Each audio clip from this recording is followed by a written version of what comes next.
Hello guys, I will be sharing with you my mini-series about my off-day life.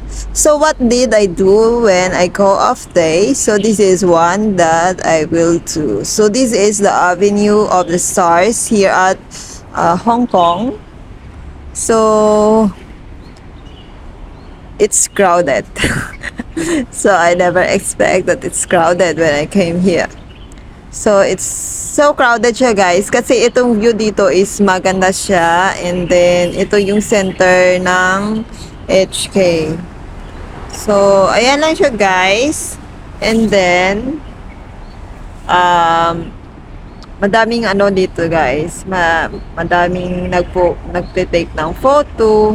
Kasi maganda kasi yung place na to dito. So, ito yung makikita dito sa HK. Kung ang Singapore ay may Merlion, ito yata yung kanila kasi ito yung Avenue of the Stars nila. Ito yung parang center. So dito, nadaanan ko naman itong woman na nagdo-drawing siya sa MRT ng TST. So sa may daan na to guys. So, nakita ko siya. So, pinidyoan ko siya. Ang galing niya. Ang galing niya mag-drawing. Dinidrawing niya yung dalawang mag-ama. So, ayan siya. So, I just passed by. Nakita ko lang siya. So, maganda siya mag-drawing. Tingnan niyo, ang galing. At ang cute.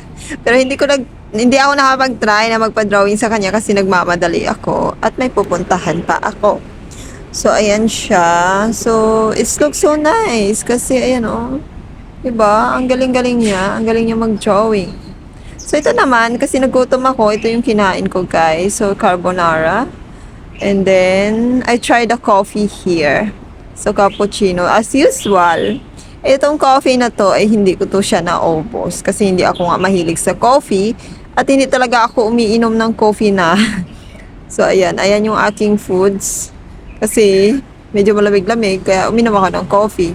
Kaya shout out to my friend Vanessa na taga-ubos ng kape ko noon. Kasi kapag ayaw ko, sa'yo na. Ganon ako dati. Kasi titikman ko lang yan sa kutsara, tapos ayaw ko na. So, kasama ko dito yung aking kaibigan na si Ate Reynalyn. So, shout out to Ate Reynalyn. Thank you sa pagsama sa akin. So, ito naman ay, syempre, dahil mapait ang kape, mag-Starbucks muna tayo at bumili ng dessert or snacks. So, napagtripan ko na naman. So, kumain ako na. You know what I eat? Kasi ito, binibidyohan niya kasi ako. Hindi ko ala. Yan may papis-pis pa siya. So, ayan. Ayaw ko sana magpa-video dito, pero sige na lang. So, yung binili ko doon is, siya guys, cereal yogurt. Pero masarap. So, healthy lifestyle. Ito naman ang makikita dito sa may, sa may, sa may Admiral dito.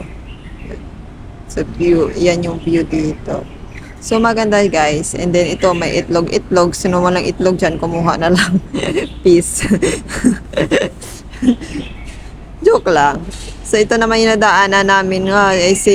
Para maganda dito yung view. Tapos, may mga carnival doon. Pwede kayo maglaro. So, syempre, maglalakad-lakad muna tayo dito sa hagdan, guys. So, yun lang, guys, ang a day of my life, guys. My off-day life here at HK. Thank you for watching, guys. Please don't forget to like, comment, and share if nagustuhan nyo itong video. God bless you all. Take care always.